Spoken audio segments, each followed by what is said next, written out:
불응 프레임을 씌워 사퇴 압박 물음표. 자, 어제 법무부 장관이 예고했었던 윤 총장의 감찰, 대면 조사는 이루어지지 않았습니다. 이 장면을 본 많은 조간신문들은 여러 가지를 예측하고 있는데요. 그중에 하나가 방금 보셨던 제목입니다. 어제 무슨 일이 있었길래 왜 총장에 대한 대면 조사가 이루어지지 않았던 걸까? 함께 보시죠. 방문조사, 대면조사 불발, 그 이유, 그 까닭, 어제 하루 무슨 일이? 어제 오전 법무부가 오늘 방문조사 갈 건데 관련해서 입장을 달라라고 검찰에게 요구했고요. 대검에서는 부석실 통한 비공식 질의 답변은 부적절하다라고 답변을 했습니다. 법무부는 이에 대한 응답 없이 방문조사를 취소했다라는 게 오늘 동아일보의 보도 내용입니다. 자, 문제는 논란은 방문조사, 대면조사가 불발된 그 이후부터 발생했습니다. 이에 대한 법무부의 입장 한번 살펴보시죠. 방문조사 예정서에 비위 혐의 기재해서 수차례 전달하려 했으나 대상자가 수정을 거부했다. 대검에서 불응을 해서 방문조사가 불발됐다. 자, 이건 총장과 대검 탓이다. 지휘고와 막론하고 성역 있을 수 없어서 향후에도 법과 원칙에 따라 진행하겠다라고 법무부는 밝혔습니다. 자, 그럼 이 같은 법무부에 대해서 대검은 뭐라고 반응했을까요? 지금은 추 장관 측의 반응이었다면 이번엔 윤 총장 측의 반응입니다. 법무부가 조사 일정을 일방 통보하더니 일방적으로 취소했다, 노쇼했다 라고 비판했습니다. A 부장검사, 황당한 방식으로 조사 일정을 통보한 뒤에 감찰 거부 프레임을 씌워 징계에 나서려는 것 아니냐라고 동아일보 기자에게 인터뷰했습니다.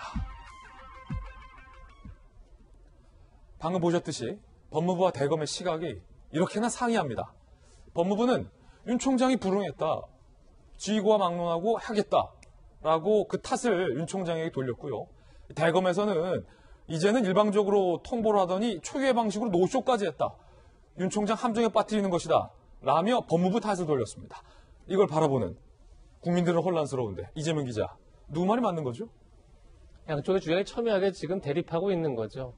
결국 어제도 다시 법무부 감찰 담당관실에서는 오전에 윤 총장 부속실 연락을 해서 오늘 조사를 가려고 한다, 입장을 내라 라고 했더니 부속실에서는 어제 입장을 갔다. 그 얘기는 기본적으로 감찰의 내용이 뭔지 정확히 알아야 감찰을 받을 거 아니냐.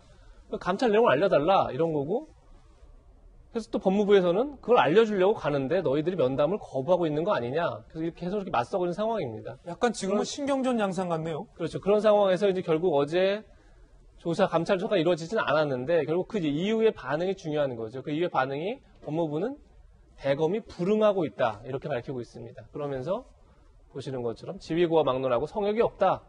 법과 원칙에 따라 앞으로도 계속 진행하겠다. 이 얘기 때문에 결국은 지금 법무부 감찰 규정에 보면 어떤 내용이 있냐면 정당한 사유 없이 감찰을 불응하면 그것이 감찰 사유가 되는 겁니다.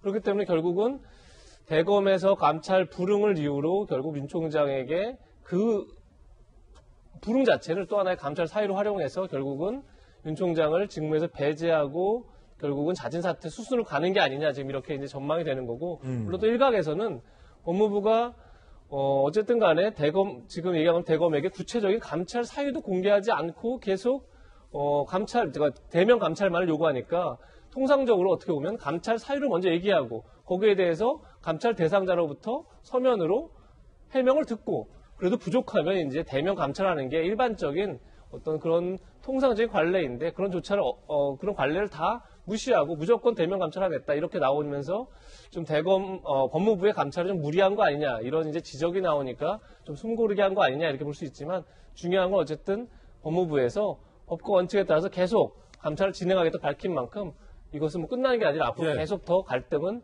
고조될 것이다 이렇게 보는 게 맞을 것 같습니다. 그렇군요. 윤태곤 실장님, 법무부와 대검 대립하고 있는데 이거 누구 말이 맞습니까?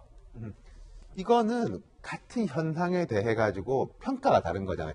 현상은 뭐 틀린 게 없잖아요. 이 법무부에서 들고 가가지고 하려고 했는데 안 됐다. 음. 라는 것이고, 근데 이게 이제 네 탓이다, 내 탓이다, 이렇게 되는 건데, 그러니까 뭐 이걸 네 말이 맞다, 내 말이 맞다, 제3자 하는 건 별로 의미가 없을 것 같고, 예. 앞으로 어떻게 되느냐 문제인데, 두 가지가 있겠죠. 뭐, 불응했다.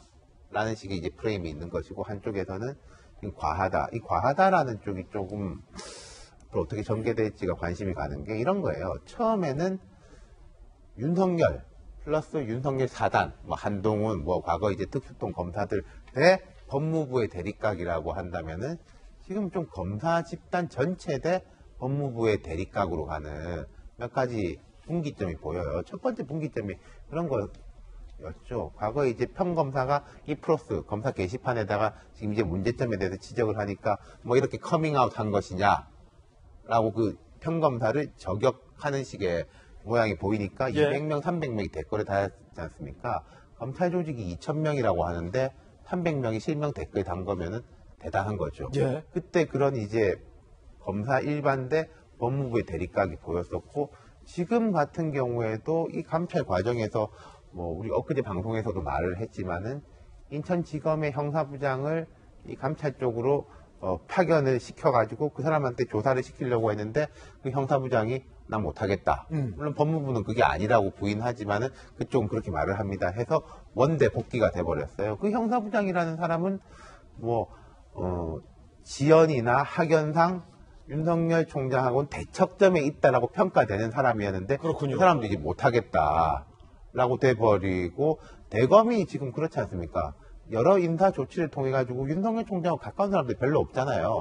근데 대검의 이제 연구관들이면 이제 평검사죠. 연구관들이 반발하고 있다, 법무부에. 그러면은 그 사람들이 윤석열 편이라고 하기는 어렵겠습니다만은 추미애 장관의 이런 조치에 반발하는 사람들은 늘어나고 있는 것 같아요. 그렇군요.